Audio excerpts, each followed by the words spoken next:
but I feel that this is more of like a physical manifestation of anger. Concerning jealousy, he's like, I don't want to go into too much detail concerning it because it can branch in so many different directions.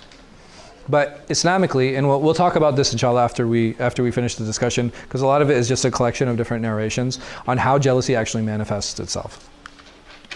So the Prophet ﷺ said, avoid envy, for envy devours good deeds, just as a fire devours fuel or grass. And this hadith is in Abu Dawud and Ibn Majah. Allah's Messenger ﷺ said, do not hate one another, and do not be jealous of one another, and do not desert each other. And Allah's worshippers, be brothers. It is not permissible for any Muslim to desert his brother for more than 3 days. And we had talked about this before. When we said to abandon or to desert, what does that mean? Like intentionally, right? Like you're intentionally looking to avoid this person. But if I hadn't talked to someone in a week, am I abandoning them? Yes? La ilaha illallah. Dang, I gotta like, dang, I'm like, I have so many cut ties I need to work on. When you used to get into like arguments or fights, they always told us to scare us up. If you stay, if you abandon someone for 3 days, you go to Nar, just to scare us up. Oh wow, you go to the hellfire. You go to Jannah, or hell, yeah. Allah protect us. Allah protect us. I haven't heard that hadith before. Sounds pretty questionable, right? It sounds like one of those loan reports. So Anas ibn Malik radiallahu anh, he reported, we were sitting with the Messenger of Allah sallallahu alaihi wasallam, and he said, coming upon you now is a man from the people of paradise. So a man from the Ansar came whose beard was disheveled by the water of ablution. He had just made wudu, and he was carrying both of his shoes with his left hand. The next day, the Prophet ﷺ repeated the same words, and the man came in the same condition. The third day, the Prophet ﷺ repeated the same again, and the man came in the same condition. When the Prophet ﷺ stood up to leave, Abdullah ibn Amr, he followed the man and he said, I am in dispute with my father, and I have sworn not to enter my home for 3 days. May I stay with you? The man said, okay. So Abdullah stayed 3 nights with the man, but he never saw him praying at night. He was like, so what is he doing? What is Abdullah doing at this point? Right, I mean, spying is like such a harsh word, right? Like, yeah. He's taking notes. Right, so he's like, yeah, he's trying to figure out like, what is he trying to do? Surveil. Right, yeah, survey, right, yeah. Right, he wants to figure out like, okay, the Prophet ﷺ said that this guy's from a person in paradise, so he's looking for specific deeds now. And he was like, okay, well, he's not really praying the night. So, and he said whenever he went to bed, he would remember Allah and rest until he woke up for the morning prayer. So basically he would sleep through the night and wake up when? He would wake up for Fajr. Abdullah said that he never heard anything but good words from his mouth. Like, you know, he seemed like a good guy. And when 3 nights had passed, he did not see anything special about his actions. Like he didn't see him doing anything extraordinary. Abdullah asked him, yeah, Abdullah. He said, I have not been in dispute with my father, nor have I cut relations with him. I heard the Prophet ﷺ say 3 times that a man from the people of paradise was coming to us, and then you came. I thought I would stay with you to see what you were doing so that I could imitate you and so that I could follow you, but I didn't see you doing anything special. So why did the Prophet ﷺ speak so highly of you? The man said, I'm like, listen, I am whatever you've seen. I'm not hiding anything. Like this is actually who I am. And when Abdullah was about to leave, the man said, well, I am as you've seen, except that I do not find dishonesty in my soul toward the Muslims, and I do not envy anyone because of the good that Allah has given them. He said, this is the only thing that I can think that might be special or unique to me. Abdullah said, this is what you have achieved, and it is something that we have not accomplished. Meaning that envy in your heart is something that you have managed to remove, but I am still struggling with. And here, I think Imam Ghazāli, he mentions a very important point, that escaping this jealousy, it's actually very possible. It's not something, it's not like, does he talk about escaping anger? No. Does he talk about escaping desire or hunger? Right? He doesn't say you can actually escape any of those things, but he said jealousy is actually something that you can escape. And it is something that you can find success in getting away from. Versus anger, right? Anger, he was like, okay, you got to channel it. Desire, you got to channel it. Like, you have all of these different feelings that need to be channeled in an appropriate way. But jealousy is not shown to be a feeling that should be channeled. It's shown to be a feeling that should be removed. And then he mentions some more narrations. He said, the disease of the nations before you is creeping toward you. Envy and hatred. It shaves your deeds. I do not speak of what cuts the hair, but what severs the religion. By the one in whose hand is my soul, you will not enter paradise until you believe, and you will not believe until you love each other. Shall I tell you about what will strengthen that for you? Spread the salam amongst each other. Do not rejoice over the mishaps of your brother, so that Allah has mercy on him and subjects you to trials. So when we're happy over somebody else's misfortune, it is very possible that Allah subhanahu wa ta'ala will put us in misfortune, and Allah subhanahu wa ta'ala protect us from that. Zakaria alayhi salam, he said, Allah says, the jealous one is the enemy of my blessings, dissatisfied with my decrees, unhappy with my distribution that I have apportioned to my slaves. And then he mentioned some statements from the Salaf. He said, some of the Salaf said that, any of them, no, never mind. So some of the Salaf said that the first mistake was jealousy when Iblis was jealous of Adam. It enveloped him to where he refused to prostrate to Adam. Jealousy pushed him to sin. It is narrated that Aun ibn Abdullah, he came upon Al-Mufaddal ibn al-Muhallab, and he was in Wasat. He said that I want to warn you concerning something. So he said, and what is that? He said, I warn you from arrogance, for it is the first sin that causes disobedience to Allah. Then he recited, وَإِذْ قُلْنَا لِلْمَلَائِكَةِ اسْجُدُوا لِآدَمَ فَسَجَدُوا to the end of the ayah, and when we told the angels prostrate to Adam. He said, I warn you from desire, for it expelled Adam from paradise. Allah had allowed him to reside in paradise, whose width was greater than that of the heavens and the earth combined, forbidding him from eating from a single tree from which he ate. And then Allah subhanahu wa ta'ala says, قُلْ نَهْبِتُوا مِنْهَا جَمِيعًا, get out, all of you. And I warn you from jealousy, for it killed the son of Adam when he was jealous. And Allah subhanahu wa ta'ala says, وَاتْلُوا عَلَيْهِمْ نَبَأَ بَنِي آدَمَ, that tell them the truth about the story of Adam's two sons. And if the companions of the Messenger of Allah are mentioned, then stay silent. If the divine pre-decree is mentioned, then be silent. And if the stars are mentioned, then be silent. So I think the first two are pretty clear, right? Talking about the companions, meaning that the difference of opinion that happened amongst them, don't delve too much into it. The second one, don't talk about qadr. Why? Because it's not something that we can truly what? It's not something that we, not just control, it's not something we can truly grasp or understand. And the last one, when the stars are mentioned, then be silent. Why? What is he talking about here? Creation?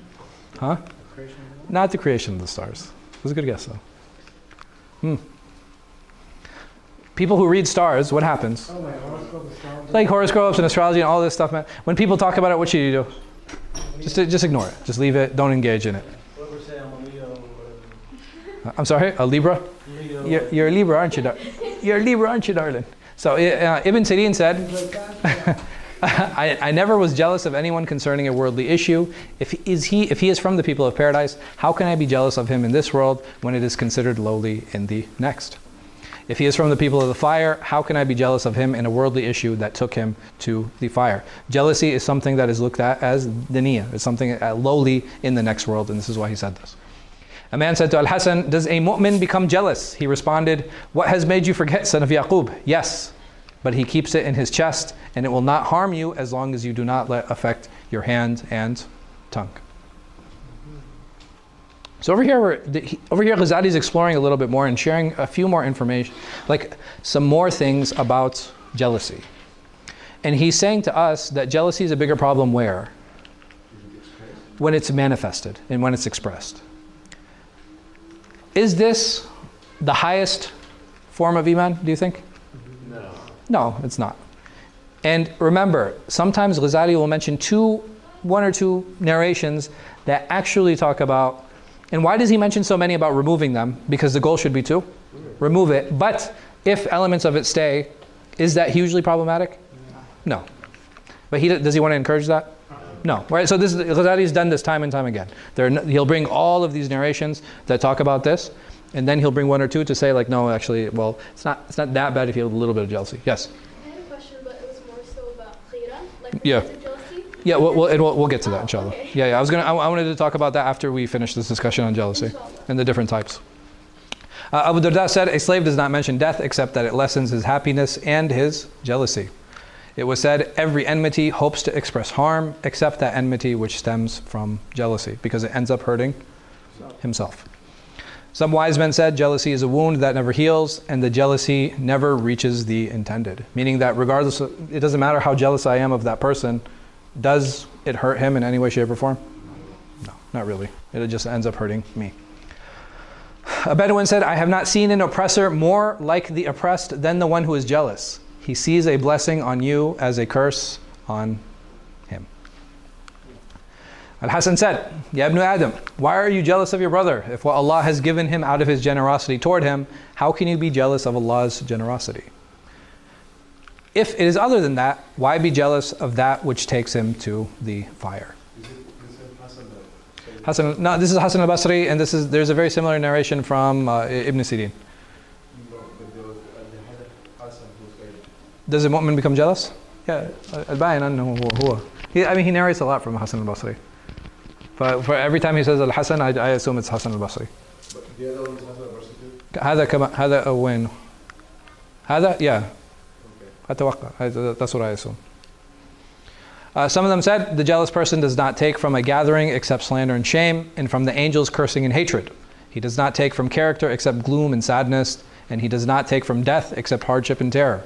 And if faced with a situation, he does not face a situation except that he is exposed and punished. Right? This is a person who is inculcated with this idea of jealousy. And that's pretty much this is the end of the chapter where he talks about this. He doesn't mention too much, and he doesn't talk about too many of the mechanics here.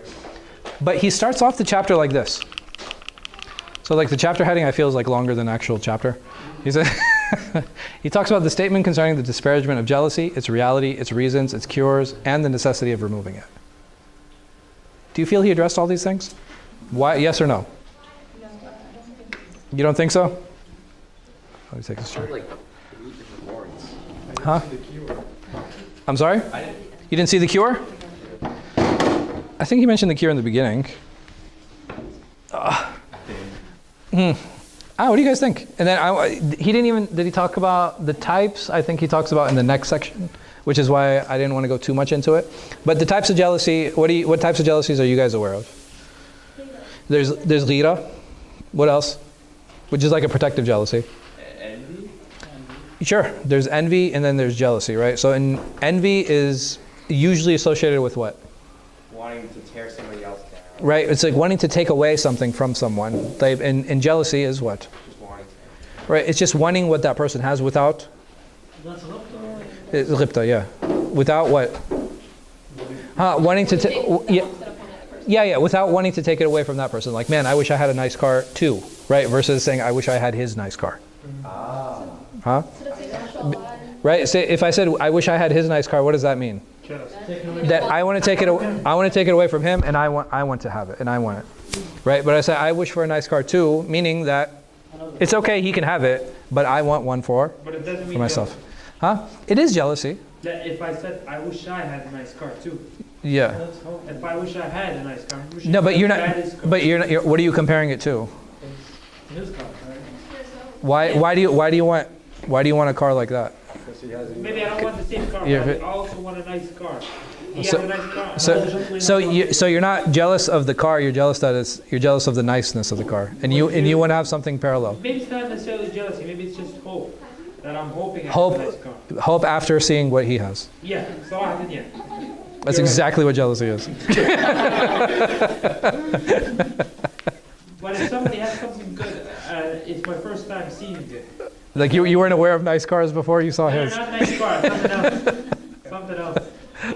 Something that's nice. For example. I've never seen that before. You've never seen it? Okay. Yes. So the perspective of saying, oh, this person has Rolls Royce, let me strive for this Rolls Royce. Yeah.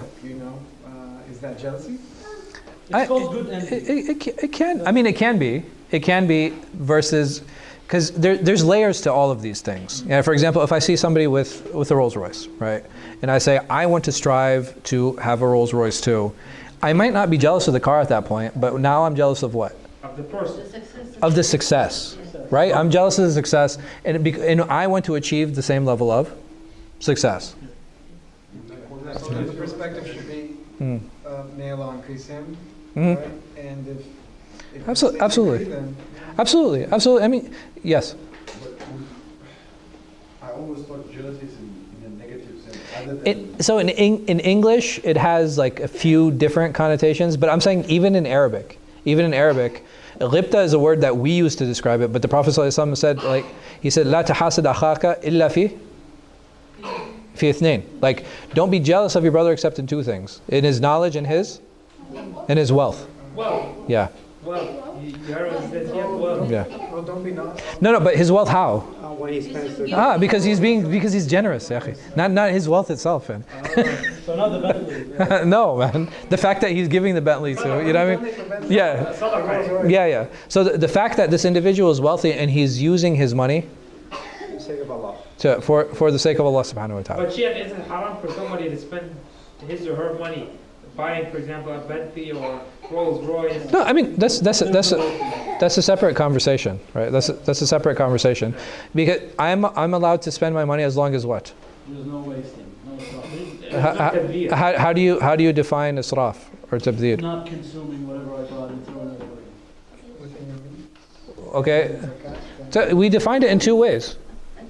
within your level. Okay, what's in my level? What's in my level? How do I define that? Yes. You spend it not to show off. Even if I spend it to show off. You don't tabligh. Israf. Yeah, israf is excessive. Yes. Yeah, so how do I define excess? Supply loves your hand. If I buy 4 Rolls Royce, that's excessive. Why? If I can afford it. يعني you don't The supply is attached. I don't. notice that Okay, you pay 4 but need becomes a very difficult word then. How do you know that I need a? No, I don't need a Honda then. What kind of car do you drive, Zamzam? I drive Honda. No, you don't need a Honda. Sorry, I have one. No. Exactly. But why do you have a I Honda? have 5 in my garage. No, but why do you have a Honda? I have a Honda. You should get a lower to your car. You should get a Tata. You should get a Tata. I can take the bus. Yeah. Yes. Yes. Is it Yeah, you can take the bus. Yes. when it exceeds, like, you're not fulfilling your needs?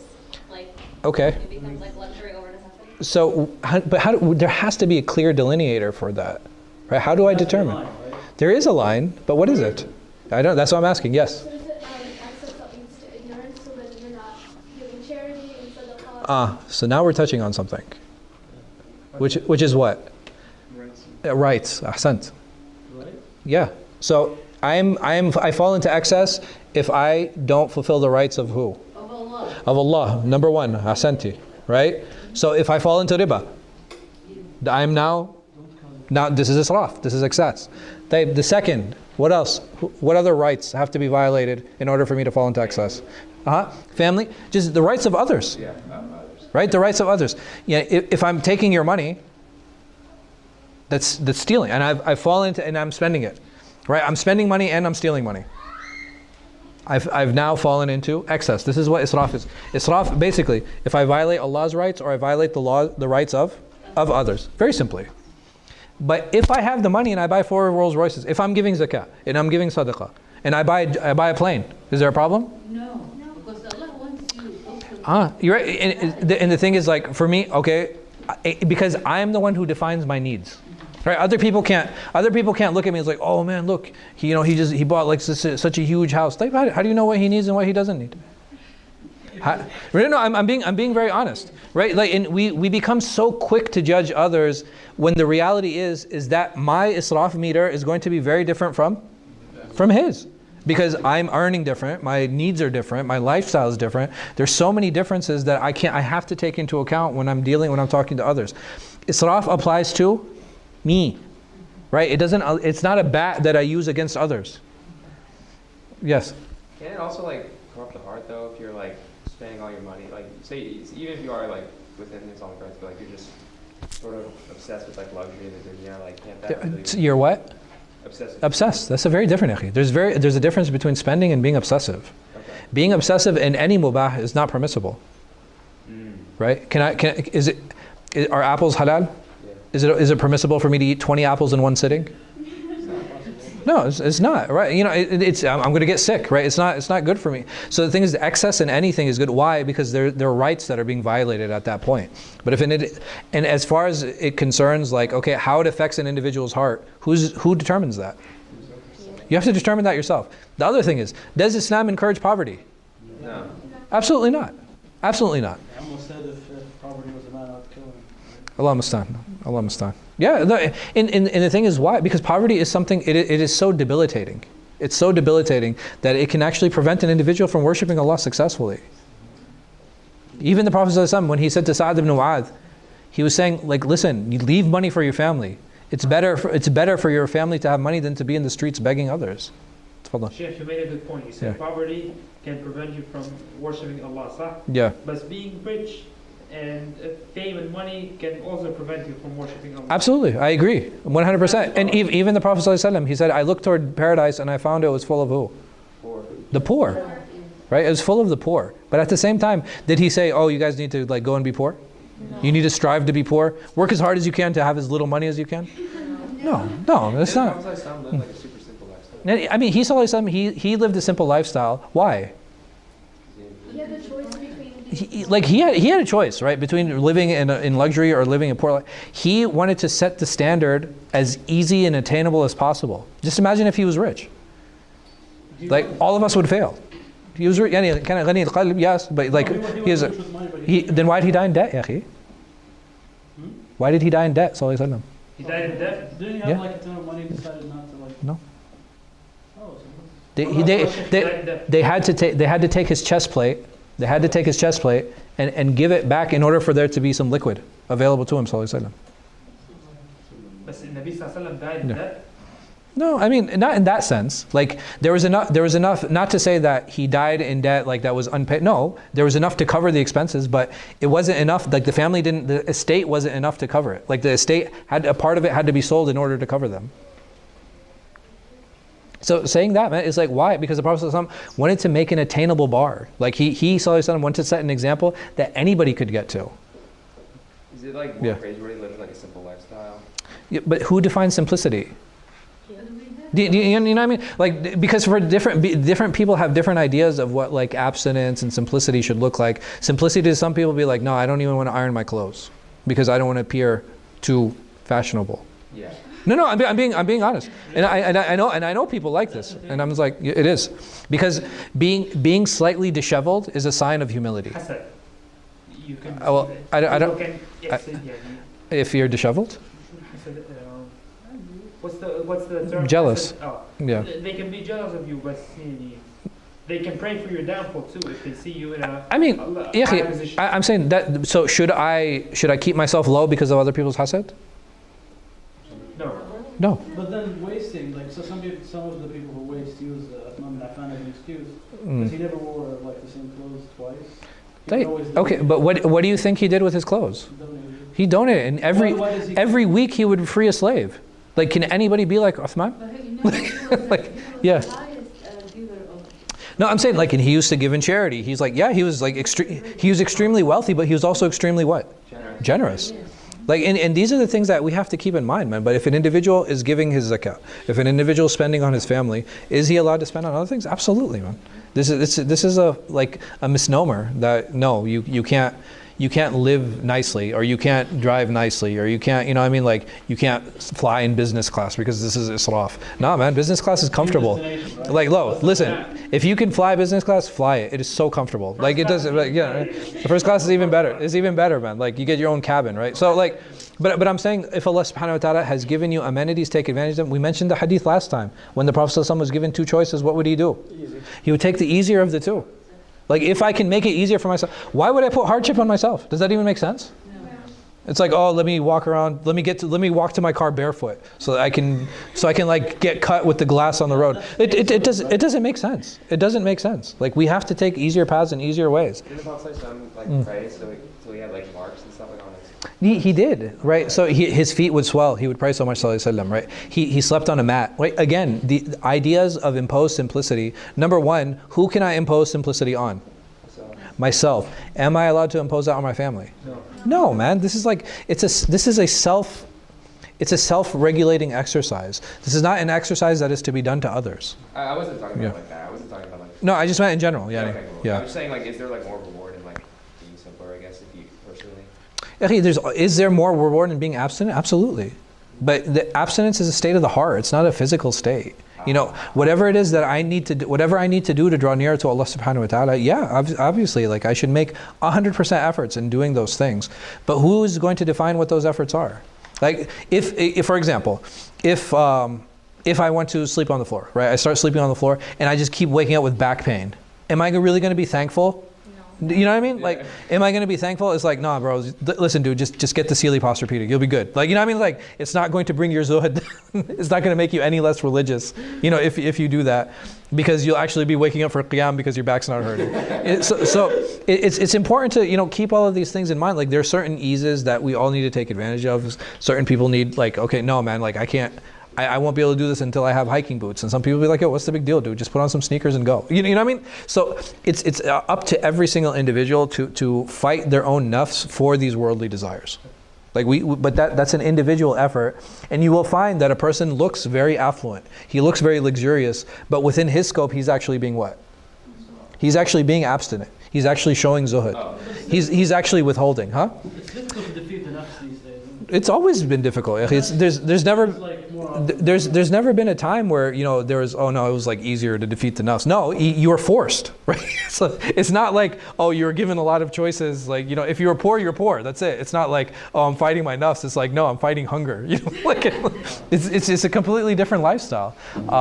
Saying that, like, we live in an era where mankind has been the richest it's ever been. Like, it's a what's the word I'm looking for, man? You don't know how to use the money. We're in an era where mankind is at its richest. But so when has mankind known to use their money? I'm saying that. Was there an era where they were so enlightened that, like, did they use their money in a great way? They've lost touch in how they spend their money, and that's what I'm saying. So when did they have it? When were they in touch? Maybe they were less out of touch. Understand what I'm saying? How do you measure that? Yeah, huh? Measure it by how easy it is to make a transaction. You just slap your phone on Apple Pay. That's not what I mean. I mean, that's fine. Like, ease of transactions, that's fine. Use your credit cards and stuff. Like that didn't exist. Yeah, what I mean. Yeah. To clarify what I mean. Well, they had ribawi systems. That's why Allah subhanahu wa ta'ala prohibited it, man. It was a credit line, yeah. That's exactly what it was. Yeah. Yeah, what I meant is it easier now or then? Yeah. Or, for example, 16-year-olds or 15-year-olds to have expensive cars. Sure. It wasn't easy back then as it is now. That's why I said, Yahi, like, wealth, we live in the wealthiest time in human history.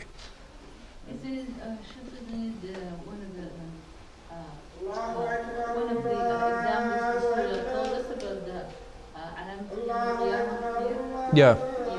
يعني بأن الحفاة العراة يعني يتطاولون في البنيان, that there is going to come, even this hadith, like, where the barefoot naked Arabs, they're going to be competing with each other and building these tall buildings. This hadith, is it a prohibition, or is it just telling us that this is what's going to happen? It's just telling us that this happen. There's no nahi, there's no prohibition for people to actually do that. Huh? What happened? Because of cultural reasons. Yeah. It was more so because the thing is, this is not something that the Bedouin Arabs were used to. You're talking about people who, like, were always connected to the ground. You know what I mean? You know what I mean? Like, or tents, or they're always mobile, and all of a sudden you're talking about, like, building these buildings. There could have been a number of I don't think they had the engineers to, like, to build multi-tier structures. Yeah. Mm-hmm. And not just that, even if they built those higher structures, it would allow some people to look into the houses of others. You know what I mean? It's like, so you're talking about actual logistic problems when it comes to a lot of these, a lot of the hadith that talk about things like that. Okay. Yeah.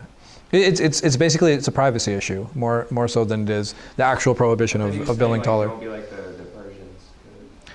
I mean, Allah, like, that requires more of, like, a case study on what it was that the Persians were exactly doing and where the point of prohibition actually is, versus, like, superficially it might seem like, okay, it's just against building tall buildings, but I don't know anybody in Islamic history that prohibits building buildings. Well, what's the yeah. Define a tall building. Allah, that's another thing. Like, how do you even define those things, man? You can tell. You just look at it. So, what is the cure? What is the cure? Did he mention it? Did he talk about it? I didn't. You didn't? Okay. Maybe we all missed it. Huh? Does he mention anything in any of the narrations that he spoke about? He said you compute it yourself. So he's saying that you can. So we know it's curable. But yeah. The method. I would love to know. Sure. So where does he say jealous? Yeah. Go ahead, Samira. Well, he said that the source is from England. Ahsanti. So Perfect. Right? So basically what I have to do is I have to look into my heart and I have to remove what? I have to figure out where the anger is coming from. Because this anger is actually what? Driving my jealousy. So he does mention it. He says that the only way to remove jealousy is to understand where the jealousy is actually stemming from and coming from. And if I'm able to channel that in an appropriate way, it becomes easier to remove this jealousy. Okay, what else? Reasons. Did he talk about reasons? No. What do you think the reasons are? He alludes to it in many of the narrations. And the reasons are Ingratitude? I'd say something a little bit more superficial than that. Love of the dunya. Right? Because all of the things that he's talking about there where you're jealous of, did he mention any spiritual things? Like, man, I wish I could be as brave as that guy. Right? Which, that's great. Like, you know what I mean? Like, you should strive to be brave. You should strive to be courageous. You should strive to be generous. He doesn't, all of the examples that a lot of these scholars they mention and talk about, these are all very clearly what? They're very worldly examples. And the reason is the dunya. The dunya is the reason that we're jealous. But the dunya, subhanAllah, man, like I remember one of my peers, he actually said this to me and I thought it was very profound. The word dunya, it actually comes from dini. Do you guys know what dini is? Lowly. Like the dunya is named as such because it is so lowly. Is there, Yeah. let's say something that's like, it passed the dead goat on the road, and he said that, Is it the one, live in this world as if you're a stranger or a traveler? No, not that. Who wants to buy the goat for money? It has to go like Allah cares about the dunya like as much as like this. Oh yeah. So they passed by a dead animal. Yeah, and he said Allah cares about. Like, do you guys think this carcass has any value? They're like, no. Nobody would. He said, would anybody want this? He said, would anybody want this? And they said, no. Why would anybody want this carcass? He said, this is how much Allah subhanahu wa ta'ala cares about the dunya in this world. And that's how we should always keep it as a means and understand that this dunya is a vehicle to the akhirah. How I drive this vehicle is up to me. Like, and that's something that's really important. Allah subhanahu wa ta'ala has given me a lot of control. He's given me a lot of agency. He's given me a lot of leniency. Am I using it the way that it should be used? And these are questions that we can constantly be asking ourselves. Or am I loving things more than I should be loving them? Like, and these are questions that only I know, right? These are the answers that only I can have for myself. Like, how much do I really love this? How much is my attachment here? And how do I lessen those attachments? And these are all things that I think we talked about before when we talked about shahwa, when we talked about desire and loving the world. But yeah, it's jealousy is tough. It's definitely a tough one. May Allah subhanahu wa ta'ala correct us, huh? That would be like one of the biggest problems to the love of the dunya, the hatred of death. Yeah, for sure. And why? Because that love of the dunya, it causes jealousy, and jealousy leads to infighting. Jealousy leads to hatred. It leads to animosity. Right? There are so many things that it manifests in way, and the only thing that we have to do is remove that love of the dunya for that, and it really takes care of a lot of these jealousy issues. Yeah, for sure. And in sometimes like jealousy, and sometimes the other side of jealousy is greed. You know what I mean? Like, I have something, and because I have it, I don't want to what? I don't want to share it with anyone. You know what I mean? Like, that's the type of jealousy that we have too. Like, it's like, you know what I mean? It's like the opposite, where, okay, I have something, I don't even want to share it with someone else. But when the reality is, it's the opposite. If Allah subhanahu wa ta'ala has given me something, I'm obligated to help others with it. Right? It's a gift. It's a gift Allah has given me. How am I using it to help others? This is something that's really important. Like, if Allah has given me intelligence, am I helping other people understand? If Allah has given me strength, am I helping the weak? If Allah is giving me a car, am I giving other people rides? Right? These are all very simple things, and sometimes we overlook them. Allah subhanahu wa ta'ala has given me health. Like, how am I using it? Yeah, it's tough. You know what I mean? Like, I don't mean to get like everybody depressed, but it's like, but you know, huh? Yeah, no, I'm saying, like, alhamdulillah, it's yeah, sometimes facts can be raw, like, and it's tough. It's tough to really internalize them. But alhamdulillah, I think with the realization and then doing something about it is where the hope comes in. And I think that's really important. Why would mentioning caring about health make No, I'm saying that a lot of times we overlook these things because like we take them for granted because we have them every day. You know, it's a person who is normal and healthy, like the number of times he gets sick it's minute compared to the amount of times that he's healthy. Yeah. Okay. Wallahu a'lam wa sallallahu ala khayri khalqi nabiyina Muhammad wa ala alihi wa sallam. Any questions? No? All right. Jazakumullah khair. I'll see you guys on Monday, inshallah. سبحانك اللهم وبحمدك أشهد أن لا إله إلا أنت أستغفرك وأتوب إليه. آمين وإياك.